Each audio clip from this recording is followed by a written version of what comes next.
আর কেউ মুসলমান দাবি করে ওই বেয়াদব গুলো যদি বলে যে নবীকে সালাম দেওয়া চলবে না, মানা চলবে? ওর পিছনে নমাজ হবে? জি বলে না না না, নবীর বেয়াদবি করলে ওকে বেয়াদবি বলবেন, ওর আদব থাকে না, নাকি বলছে?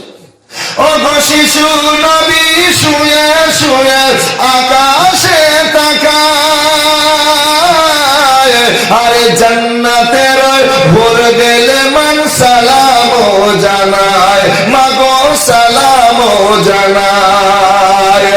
আদব সহকারে নূর নবীকে ঘিরে, আদব সহকারে নূর নবীকে ঘিরে, ফেরেশতারা দোলায় নূরের দোলনা দোলনা, মাগো তোমার লালের নে তোলনা।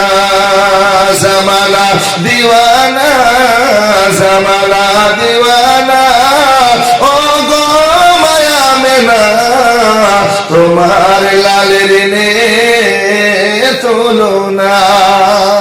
জোরে বলুন সুবহানাল্লাহ। নবী যখন চলতেন তো মেঘে ছায়া করতো, জোরে বলুন সুবহানাল্লাহ। গরম বালির উপর দিয়ে চলতো তো গরম বালিগুলো শীতল ঠান্ডা হয়ে যেত, পাথরের উপর নবী চলতো তো মমের ন্যায় গলে যেত, জোরে বলুন সুবহানাল্লাহ। এই জন্য নবীর কদম রেখা অনেক পাথরে পড়ে আছে, জোরে বলুন সুবহানাল্লাহ। যে তাই বলি বলছে আমার মতন শেহরুল মৌলবী যদি হাঁটি তো রোদরে যে টেম্পার দিবে তো মেঘে ছায়া করবে? বা ছাতা নিয়ে চলতে হবে, নিজে নিজে রেখে বলছে ডাইরেক্ট ছাতা নিয়ে চলতে হবে, কিন্তু মেঘে আপনাকে ছায়া করবে না। কিন্তু নবী মুস্তাফাকে মেঘে ছায়া করতো, তাই কবি বলছে ও গো মেঘ মাথা ছায়া করে রোদ না লাগে গায়, জোরে বলো। ও গো মেঘ মাথা ছায়া করে রোদ না লাগে গায়, আরে গরম মুরু পায়ের নিচে শীতল হয়ে যায়, মাগো শীতল হয়ে যায়।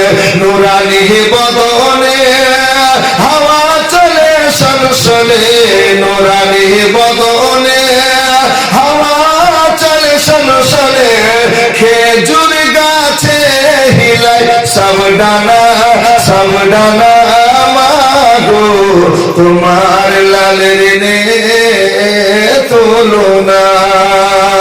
জামানা দিওয়ানা জামানা দিওয়ানা, ও গো মায়া মেনা তোমার লালের নে তোলনা।